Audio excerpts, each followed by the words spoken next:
Eu pensei em fazer um vídeo com uma lista para 12 livros em 2021, mas eu lembrei que eu não lido muito bem com listas, muito menos com prazos. Então eu reduzi a quantidade, vão ser 7 livros, 7 a 8 livros para 2021. E eu me comprometo não só a prometer que vou lê-los, mas eu de fato vou lê-los. Porque aqui se promete se cumpre também. Inclusive, para corroborar ainda mais com essa minha colocação, eu já comecei o primeiro livro que eu vou mencionar, que é o Duna. O Duna é do Frank Herbert, um clássico da ficção científica.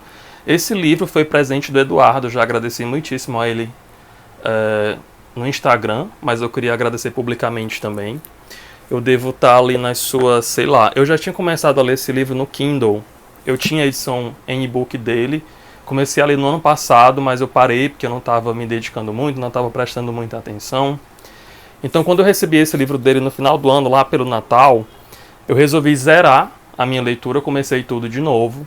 E aí ando lendo ele no sábado, no domingo, aqui em casa, porque é um livro bem grandinho, então não rola ficar levando ele para todo lugar. Então eu tô lendo mais no Kindle. Eu pego no Kindle e faço leituras dele, sei lá, no trânsito, em fila de espera, mas quando eu tô em casa eu gosto muito de pegar o físico. E eu devo estar realmente, segundo o Kindle, em 30% mais ou menos aqui. E eu comecei a ler esse livro porque eu fiquei muito curioso por conta do filme que iria estrear em dezembro do ano passado, mas que acabou sendo adiado por conta da pandemia, e depois foi adiado de novo, agora sabe-se lá para quando que ele está sendo colocado para estreia. Eu vi o trailer, gostei muito. É de fato uma leitura e uma escrita muito cinematográfica. Eu acho que vai ser um filme com cenários assim grandiosos, de encher os olhos com certeza. Então, Duna seria o meu primeiro livro para 2021. Para continuar na vibe dos calhamaços, eu li muito calhamaço em 2020, coisa que eu não faço com muita frequência. Eu tenho preguiça de livros muito longos, muito embora eu tenha feito, como eu mencionei, muitas leituras de livros, sei lá, com mais de 500 páginas. Eu vou quase terminar uma das minhas séries favoritas de livros, que é O Minha Luta, do Karov Nausgard.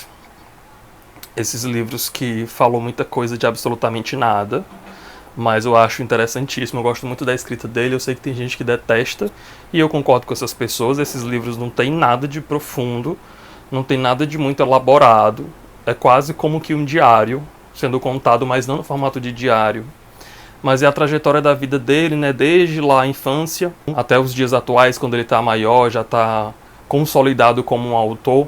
No primeiro livro, que é A Morte do Pai, ele fala mais da relação que ele teve com esse pai, pouco depois da morte dele, mas ele se aprofunda nos outros livros. A gente entende o porquê daquele distanciamento, o porquê daquela dificuldade que ele tinha em lidar com a figura paterna, não só ele, como o irmão também. No segundo, a gente já conhece um pouco mais do lado dele como marido, a vida com a primeira esposa, depois com a Linda que também é escritora. Ela tem um livro, inclusive, publicado aqui no Brasil, que foi lançado recentemente. Acho que ela escreve poesia, e ela tem uma história muito interessante, porque ela foi trancafiada numa espécie de sanatório, né, contra a vontade dela. Nesse livro, que eu acho que é A Pequena Outobrista, ou alguma coisa nesse sentido, ela vai fazer esse relato de maneira mais crua, mais transparente. Mas enfim, o assunto aqui não é ela. Então eu vou com o quinto livro. Eu falei um pouco do segundo, né, que é a história dele como marido. O terceiro já é mais a infância, né, que se chama Ilha da Infância, quando ele morava no vilarejo ainda muito pequeno, numa região muito inóspita ali da Noruega. E o quarto, que é Uma Temporada no Escuro, é quando ele vai, né, lecionar. Ele sai de casa aos 18 anos e vai dar aula num vilarejo um pouco mais para o norte ali da Noruega. E ele fica um ano sozinho, um ano muito imerso nas drogas e nessa nova responsabilidade dele como professor infantil. Então é um livro bem, eu não digo jovem, ele é um livro pesado, assim, tem conteúdos realmente muito densos, mas ele tem um frescor, acho que muito claro e muito pertinente da juventude dele. E aqui eu acho que seria mais voltado para quando ele se consolida como autor, né, tanto que se chama A Descoberta da Escrita. O último já foi lançado no final do ano passado, eu acho, que se chama O Fim, né, tem um título bem sugestivo, mas está muito caro. Eu não vou comprar por agora, eu vou esperar uma promoção aí para que ele chegue num preço minimamente aceitável, mas o quinto já está aqui pronto para ser lido. Falando em finalizar séries de livros, uma outra série favorita minha, A Amiga Genial, da Helena Ferrante. Eu finalmente vou ler o último, que é a história da menina perdida. E eu tô com expectativa lá em cima, porque além de ser uma série que eu gosto muito, O terceiro livro, que é o História do Novo Sobrenome, não, minto, é História de Quem Foge de Quem Fica. É o meu livro favorito da Ferrante de todos, assim, dos livros únicos, dos livros em série dela. O meu favorito é a História de Quem Foge de Quem Fica. E eu acho que a história terminou num ponto muito bom, num ponto crucial. Eu gosto muito das temáticas que ela traz nesse terceiro livro, de como ela aborda essas temáticas, né? A luta sindical, a luta de classes, o papel da mulher sendo visto pela visão masculina como se precisasse validar tudo que a mulher faz e pensa pelo viés e pela perspectiva masculina. Então ela deixa isso muito claro, e daquele jeito encantador dela, né? Ela pode escrever qualquer coisa, uma lista de compras no mercantil que vai ser interessante. Essa mulher realmente ela tem um poder de escrita invejável. Então, agora em 2021, finalizarei A Amiga Genial. Espero muito que a HBO lance logo a nova temporada, a terceira temporada, que vai ser mais focada, sim, no terceiro livro. Outra leitura que com certeza eu farei em 2021, um clássico, Mágico de Oz, do L. Frank Baum. Eu confesso que eu vi o filme quando eu era criança, mas eu não lembro de absolutamente nada. Eu sei que tem um Homem de Lata, o Espantalho e o Leão. Mas eu não sei do que é que se trata a história. Eu não sei o que é que ela... Não sei. Acho muito bonita essa edição da Tag. Não há lugar como Nosso Lar. Não sei o que falar dessa história. Apesar de eu ter visto o filme, eu esqueci completamente. Só sei que tem esses personagens. E que tá uma edição caprichadíssima lá, Tag. Parece a edição do Curadoria. Tem umas imagens aqui. A fonte também é gigantesca. Então vai ser uma leitura rápida.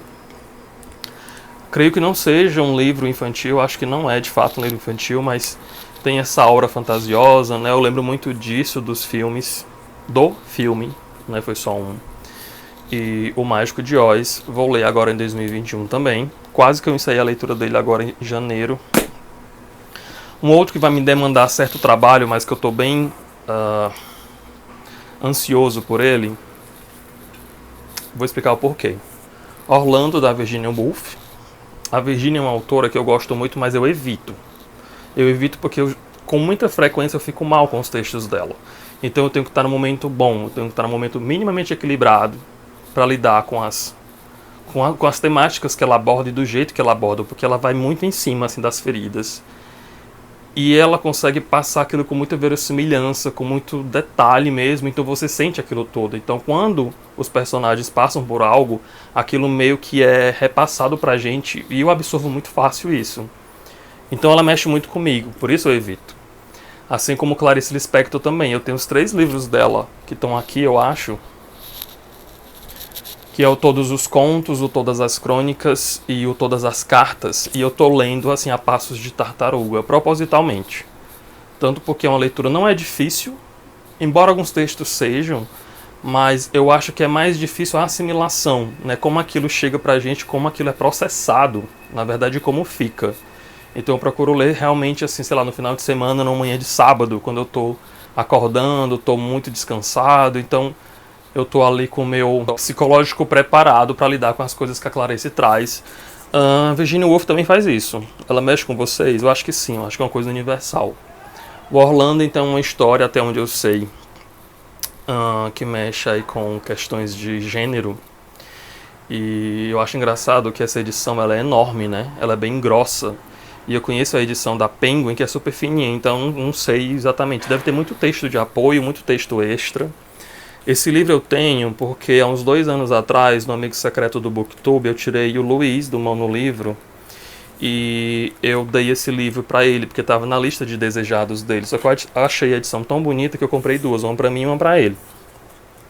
Eu acho que ele começou a ler, não sei se ele terminou, porque ele também tem dessas de começar e não terminar, porque eu sei que a Virginia também mexe com ele de uma maneira muito esquisita, assim como comigo. Mas eu quero fazer muito essa leitura agora em 2021. No final do ano passado, eu descobri um autor... Descobri não, eu já sabia que ele existia, eu conhecia o burburinho em torno das obras dele, mas o primeiro contato que eu tive dele foi de uma forma assim, muito arrebatadora. Eu já tinha esse livro há algum tempo, eu não esperava que eu fosse gostar tanto, mas eu amei, fiquei apaixonado. Ele é muito objetivo, muito direto, ele traz temáticas muito pertinentes do nosso contexto, né, da nossa contemporaneidade, do nosso local, né? E eu fiquei realmente muito impressionado com a escrita dele. Eu tô falando do Michel Laube. O livro que eu li dele foi O Tribunal da Quinta-feira, que também tá aqui em algum lugar, mas o que eu vou ler na sequência é O Diário da Queda, que até onde eu sei é o mais comentado dele, e que só ouço maravilhas também. E tô muito com expectativa bem alta, porque eu amei de verdade O Tribunal da Quinta-feira. Eu lembro que eu até mandei uma mensagem no Instagram, ele respondeu, foi super atencioso. Esse é um dos pontos positivos, né, de você ler um contemporâneo e você poder trocar uma ideia com o autor. Esse contato ele é bem interessante também. E esse daqui eu consegui por troca no Scoob. Há muito tempo também, nunca tinha lido, mas depois que eu peguei O Tribunal da Quinta-feira e eu descobri o poder que esse homem tem na escrita dele, o Diário da Queda virou uma prioridade, então de 2021 não passa. Talvez seja o primeiro dessa lista toda que eu vou ler agora nesse ano. Uma outra autora que eu sinto muita falta, que eu adoro, mas tem tempo que eu não leio nada dela, é a maravilhosa Chimamanda Ngozi Adichie, com o Hibisco Roxo. O último livro que eu li dela foi o de contos, No Seu Pescoço. Eu fiquei apaixonado por todos os 9 contos. Não tem nenhum conto que seja mediano ou que seja apenas bom, são todos excelentes. E o Hibisco também é muito comentado, né? Na verdade, tudo que essa mulher escreve vira ouro. E eu não sei do que se trata essa história, mas eu confio em tudo que ela faz, então eu leio sem receio nenhum e tenho certeza que eu vou gostar. Por falar em Penguin, eu acho muito bonitinho toda a estética dos livros da Penguin. Eu acho que eles ficam muito bem na estante. É bom para manusear, no entanto eu não gosto porque essa ausência de orelha deixa a capa um pouco frágil. Sim, eu já mostrei o livro, né, que é o retrato de Dorian Gray. Eu ia participar de uma leitura coletiva no Instagram dele, que começou no dia 25 de janeiro, mas eu já acabei flopando nessa leitura coletiva, então vai ser individual. Aliás, eu burlo todas as leituras coletivas que eu me meto, então eu já desisti, mas eu quero ler, com certeza, eu vou ler O Retrato de Dorian Gray. Agora, em 2021, tem um filme, eu nunca vi o filme, mas se eu tivesse visto eu iria esquecer, assim como eu fiz com o Mágico de Oz. O que é bom, então, uma história completamente nova pra mim. Um clássico, muita gente já leu. Me diz lá embaixo se você já leu, o que é que você achou. E por último, essa daqui é uma dívida que eu tenho há muito tempo, que é o seguinte: Buxia Mecheta, Cidadã de Segunda Classe. Dela eu já li As Alegrias da Maternidade pela Tag e eu amei, na época em que... pouco depois que ele foi lançado, na verdade, porque eu não assinava a Tag naquele período, mas depois eu comprei uma edição antiga, ela veio, eu li, eu adorei, e eu botei na minha cabeça que eu queria ler tudo da autora. E logo, pouco tempo depois, foi lançado O Cidadã de Segunda Classe, acabou que eu não li. Depois lançaram outro livro dela, que foi o No Fundo do Poço, e eu também não li. E agora saiu O Preço de Noiva, que eu também não li. E, curiosamente, os 3 me vieram pela Tag, né, como mimo extra por terem usado o código, aquela velha história, né? E aí...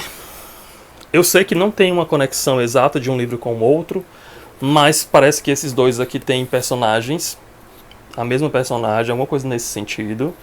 Eu vou ler pela ordem de lançamento, então, Cidadã de Segunda Classe, depois o No Fundo do Poço. O que eu tô me comprometendo a ler em 2021 é esse daqui, tá?